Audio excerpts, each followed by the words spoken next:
Andito ako ngayon, namimili ng aking pagkain. Bibili ako ng vegetables too. Ganyan o, pipili ka tapos kukwentahin nila. Ito, marami. Yan ang lahat ng iba't ibang klase ng mga pork balls, meatballs, lahat ng klase ng mga tokwa, tofu. Lahat ng klase na andyan. Mga gulay, karne, merong mga tuka ng mga bibe, yan, taas na lahat ng klase ng gulay yan. Tapos dito naman, lahat ng mga dry noodles, mga instant noodles, wala yang kasamang rekado sa loob. Bali yan ay plain lang, talagang noodles.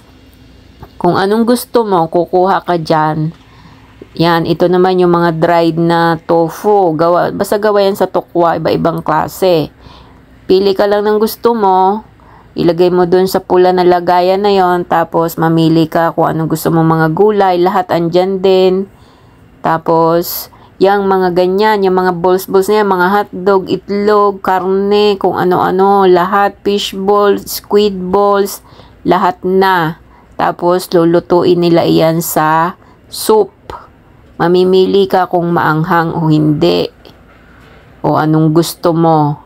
Masarap yan, healthy. Merong mga spices yung soup na paglulutuan nila. Kaya ito yung napili ko. Nanguha ako ng sotanghon. Ayan, sotanghon yan. Nakahiwalay para hindi sumama, hindi lumambot.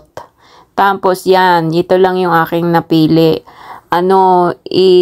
Tokwa, iba-ibang klaseng tokwa. Tapos yung isang pork ball, isang squid ball, isang mushroom ball, at saka yung green na yan ay talbos ng kamote.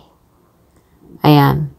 Tapos, ang inilagay ko lang ay yung spicy niya, medium lang siya. Kaya, masarap yan. Healthy.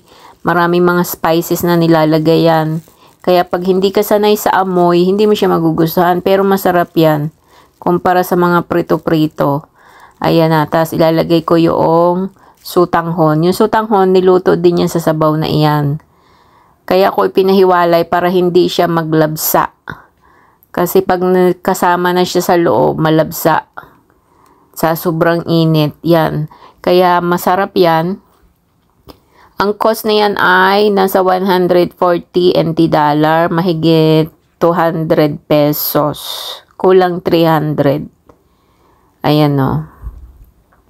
So, enjoy natin muna ang meal ngayon. Ito ang aking pagkain.